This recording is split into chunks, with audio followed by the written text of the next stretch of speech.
Now, how does this work? Simply click Go. In the first step, I can select a name for the project itself. And I have something with Monday and Tuesdays in this demo environment.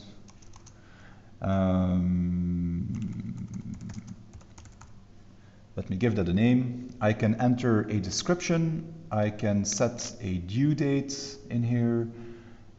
April 1st sounds like a very good due date. And I have a number of color management defaults that I can set. Target color temperature, maximum luminance in this case, or something else. I can set an ink limit. Let's set this at 270. And as I said before, I can choose between requiring calibration or not. And that is an important selection because if I say yes here, then whoever looks at that proof and has to approve or reject the proof will need a recently calibrated monitor in order to be able to do so. If I set require calibration to yes, and I would open the proof here on my MacBook screen, which is not calibrated, then I would not be able to sign off on that particular proof. And when I view the proof, there would be a very blatant indication that I am not looking at it under the right conditions with a calibrated monitor. If I say no, then anyone with any screen can look at the proof and can also decide to sign off on it.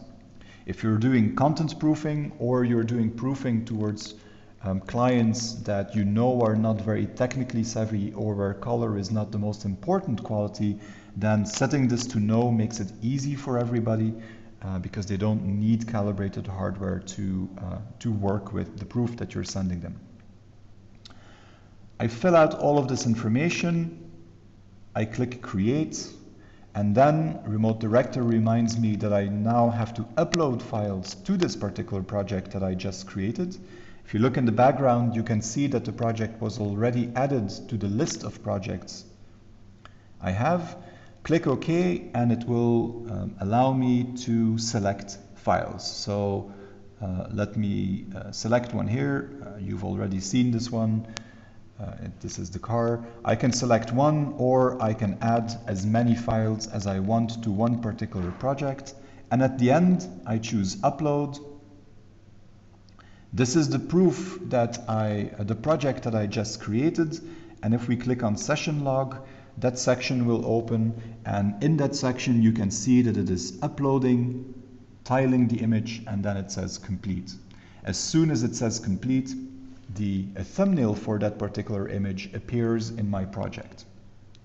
Uploading means that the file is uploaded to the ICS Color server, the Remote Director server. In my case, I'm using a demo server that is located somewhere in San Diego, California. So the upload speed is actually surprisingly good this morning.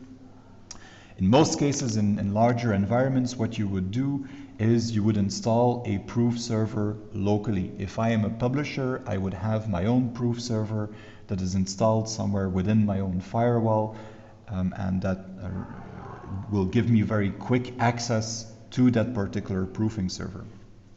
The tiling that appeared very briefly in the status field means that the file that is uploaded is rasterized, it is ripped, and then it is tiled into a proprietary TIFF format that is subdivided into smaller tiles so that we can do pixel on demand. And that the display in the web browser is very quick.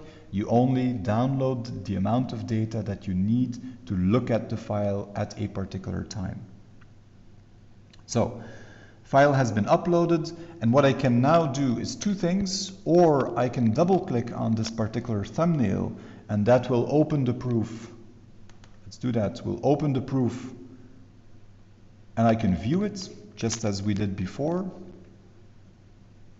Or I can go back to projects and see my proof there again, my project again. Or I can go to viewers and I could add an additional viewer to the list.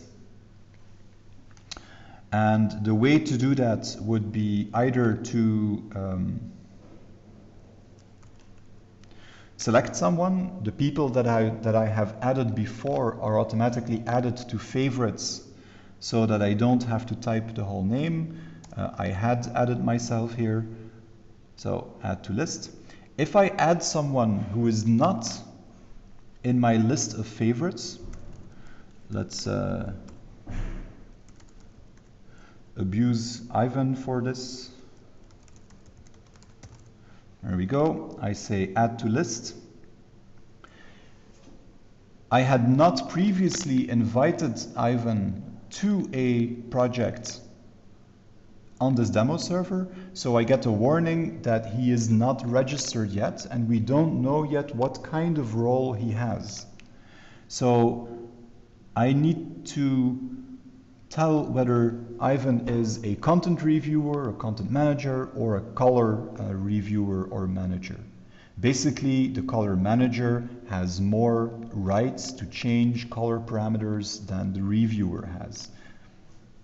In this case, I'm going to grant him all of the rights that I can, and I'm going to say OK, and that adds him to my favorites and adds him to the list of people that were invited to that proof.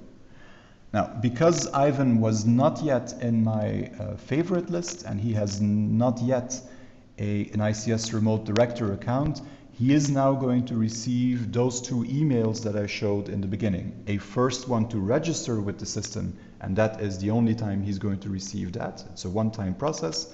And then the second email will contain the link to this particular project and will allow him to review, comment, approve, or reject.